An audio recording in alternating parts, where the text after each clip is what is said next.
চাওক মই প্ৰথমতে আপোনালোকৰ জৰিয়তে যোগাসন ক্ৰীড়া সন্থা অসমক সভাপতি সম্পাদক প্ৰমুখ্যে সকলো বিষয়ববীয়াকে মই ধন্যবাদ আৰু কৃতজ্ঞতা জনাইছোঁ।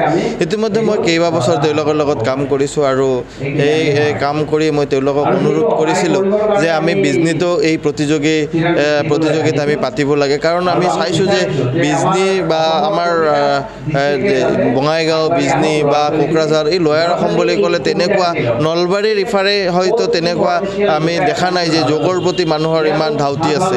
কিন্তু মই ভাবিছোঁ যদি ইয়াতে প্ৰতিযোগীখন ইয়াতে পতা হয় নিশ্চয়কৈ আমাৰ যিসকলে চাব যিসকলে তেওঁলোকে নিশ্চয়কৈ অনুভৱ কৰিব আৰু নিশ্চয়কৈ আমাৰ ল'ৰা ছোৱালী সেই প্ৰতিযোগীখিনিক চাই পেলাই প্ৰেৰণা লাভ কৰিব আৰু নিজৰ শৰীৰ সুস্থ ৰখাৰ কাৰণে তেওঁলোকে নিশ্চয়কৈ প্ৰয়াস কৰিব। সমাজক কাম কৰাৰ যিসকল মানুহ তেওঁলোকে শাৰীৰিকভাৱে আৰু মানসিকভাৱে সুস্থ থাকিব লাগিব আৰু সুস্থ থাকিলেই তেওঁলোকে সমাজৰ কাম কৰিব পাৰিব। শাৰীৰিকভাৱে যিজন মানুহ সুস্থ থাকে তেওঁলোকে নিশ্চয়কৈ মানসিকভাৱেও সুস্থ থাকে আৰু মানসিকভাৱে আৰু শাৰীৰিকভাৱে সুস্থ থকা মানুহে সমাজৰ হকে কাম কৰিব পাৰে। তো তেনে ক্ষেত্ৰত মই ভাবোঁ যে আমাৰ কাৰণে এটা সোণালী সুযোগ আছে। আমাৰ অক্টোবৰৰ 2024 4, 5, 6 তাৰিখে আমাৰ 4 তাৰিখে শুভাৰম্ভ হ'ব, 5 তাৰিখ আৰু 6 তাৰিখে আমাৰ 6 তাৰিখে সমাপন হ'ব। এই তিনিদিনীয়া কাৰ্যসূচীৰে আমাৰ ইয়াতে আমি এই প্ৰতিযোগিতা অনুষ্ঠান আৰম্ভ কৰিম। মোৰ প্ৰথম কথা হৈছে আমি এই সভাপতি সম্পাদক প্ৰমুখ্যে সকলোকে ধন্যবাদ আৰু কৃতজ্ঞতা জনাইছোঁ যে মোৰ দৰে সাধাৰণ ব্যক্তিক তেওঁলোকে এই ভোটাৰ কাৰণে তেওঁলোকে মোক নিৰ্বাচন কৰিছে আৰু নিশ্চয়কৈ তেওঁলোকৰ এই প্ৰেৰণাই মোক কাম কৰাত ভৱিষ্যত দিনলৈ কাম কৰা উৎসাহিত কৰিব আৰু ভৱিষ্যতলৈকে তেওঁলোকৰ লগত কাম কৰাৰ যাতে কাম কৰিব পাৰোঁ তাৰ কাৰণে মই নিশ্চয়কৈ চেষ্টা কৰিম। যোগৰ ৰত্ন বঁটা, যোগ শিৰোমণি, যোগ সাধনা, যোগ সমন্বয় আৰু যোগশ্ৰী এই 5টা বঁটা আমি এই প্ৰতিযোগিতাতে ভাৰতবৰ্ষৰ যোগাসন ক্ৰীড়া আৰু যোগাসনৰ ক্ষেত্ৰত বিভিন্ন প্ৰকাৰে সহযোগিতা আগবঢ়োৱা কাম কৰি অহা ব্যক্তিসকলক আমি সন্মান যাছোঁ। এই 5টা বঁটা আমি ইয়াতে কৰিম আৰু এই প্ৰতিযোগিতাৰ মুখ্য আকৰ্ষণ হ'ল আমি 4টা আমাৰ বঁটা থাকে।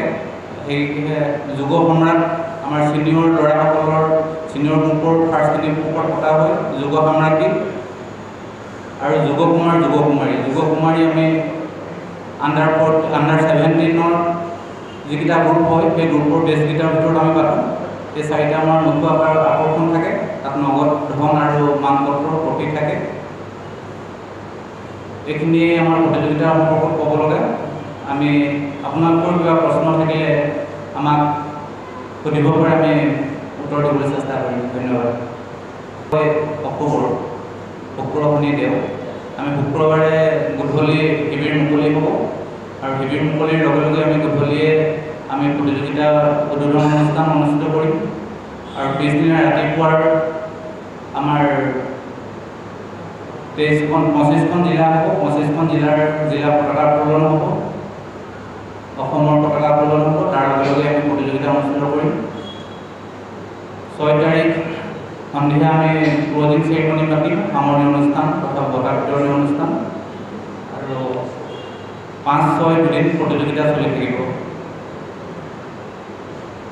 ভাৰত চৰকাৰৰ ফালৰ পৰা আপোনালোকক জনাবলৈ পাই সুখী হৈছোঁ, 2020 চনত ভাৰত চৰকাৰৰ ফালৰ পৰা যোগাসনটো স্পৰ্টছ হিচাপে ঘোষণা কৰিলে। যোগাসন ইতিমধ্যে খেলো ইণ্ডিয়া নেশ্যনেল গেমছত যোগাসনে ঠাই পাইছে আৰু এই প্ৰতিযোগিতাত খেলো ইণ্ডিয়াৰ আমাৰ নেশ্যনেল গেমছত যিসকলে অংশগ্ৰহণ কৰিব আৰু ৰাষ্ট্ৰীয় প্ৰতিযোগিতাত যিসকলে